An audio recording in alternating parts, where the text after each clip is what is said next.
Welcome, everyone, to the Lifelong Podcast. I'm your host, Coach Molly from Three Pines Leadership, and thank you so much for joining me for another episode of the podcast. If you are new here, hi, I'm Molly, and I am a conflict and success coach, and I help people ignite their passions and really take charge of every moment of collaboration we have out there, because I really, honestly, I want to change the world, and I want you to be part of that. And we can't change the world unless we have the funds to back us up. We need the resources in order to make our dreams come true. And that's why I've put on this mini series of the Lifelong Podcast where we're diving into passive income. And this episode is no different. We're going to dive into one of my favorite strategies for when it comes to passive income.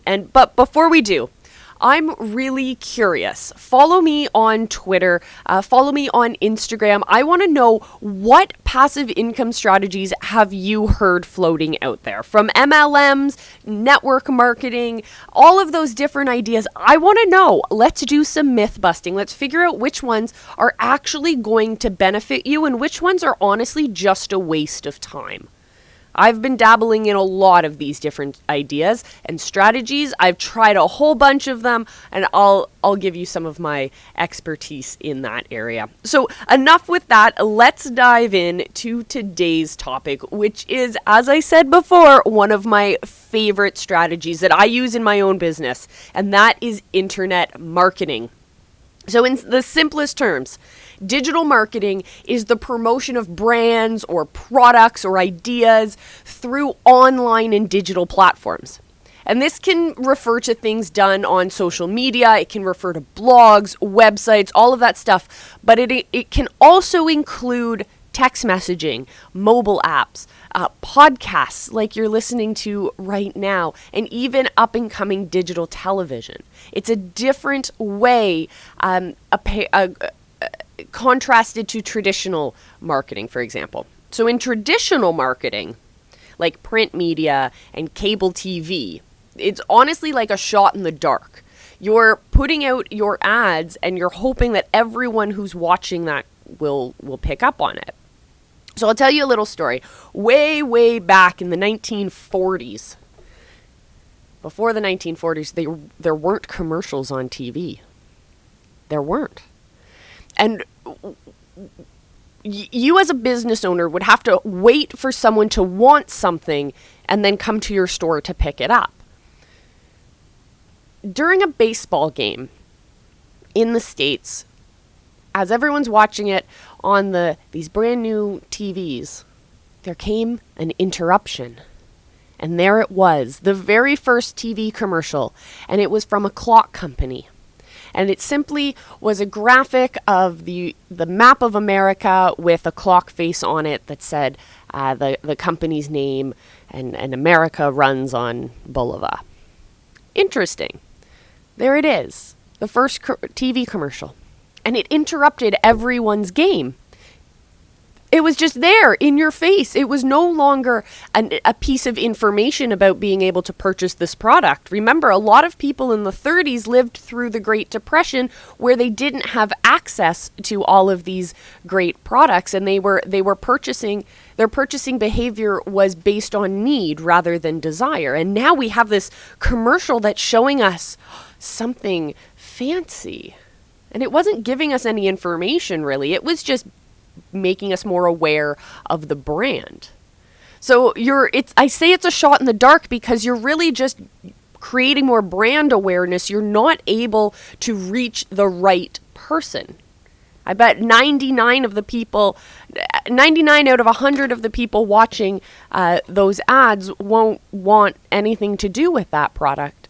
We've all seen the commercials that we just pick up and walk away from and come back when the commercials are over. But now, when we flip that coin and we start talking about digital marketing, on the other hand, we're aided by data and analytics. And that allows us to make very fine adjustments to speak to very specific people. So platforms like Facebook, for example, will collect something like 52 different data points on each user. And that includes keeping track of their online buying behavior.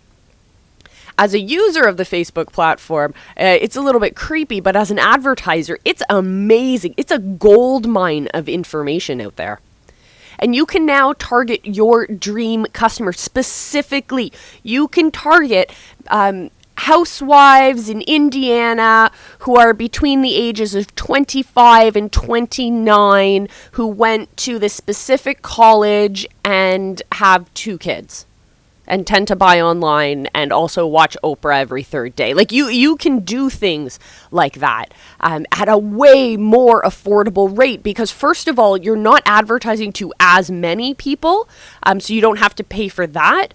And now you're targeting to the more specific people, so your return on that investment is going to be higher than someone who's less interested in wanting to buy your product. And you can use these digital marketing strategies both for yourself and for others as passive income strategies. So here, let's talk about how we can actually implement this. So on the one hand, if you already have a business set up, you can start using digital marketing strategies to promote your business, and then you'll increase your revenue by generating new leads.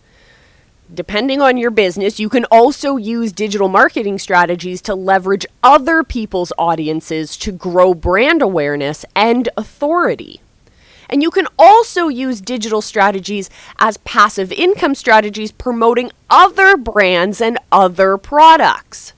So once your following is large enough to become you end up becoming like a mini influencer, brands will start to approach you to promote their products.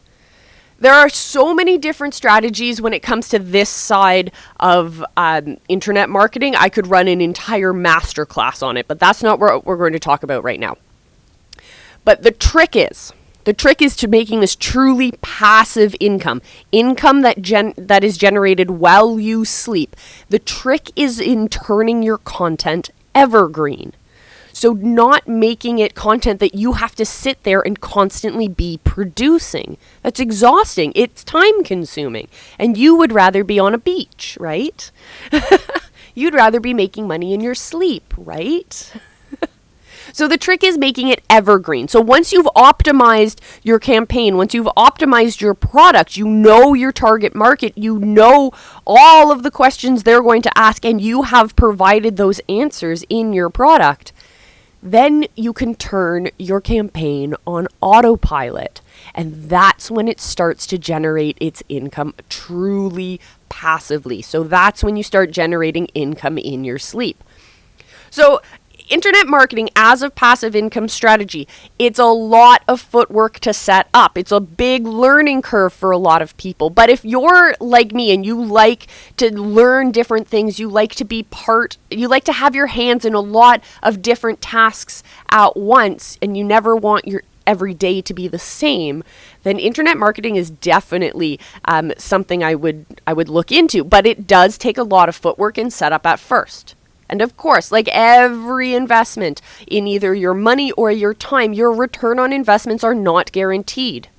Just keep that in mind. But once you tweak this, once you crack the code, once you crack the algorithm, you can really start making some fantastic money on the side. And that's it. That's it for this episode of the Passive Income mini series here on the Lifelong Podcast. We'll be back next week for another episode. Until then, everyone, catch up with me on the Business Building Book Club if you're interested in learning more about internet marketing specifically and the tools and strategies that I use. Come on over to the Business Building Book Club. Hang out with us over there. Until next time, my friends, remember, I love you and be excellent to each other.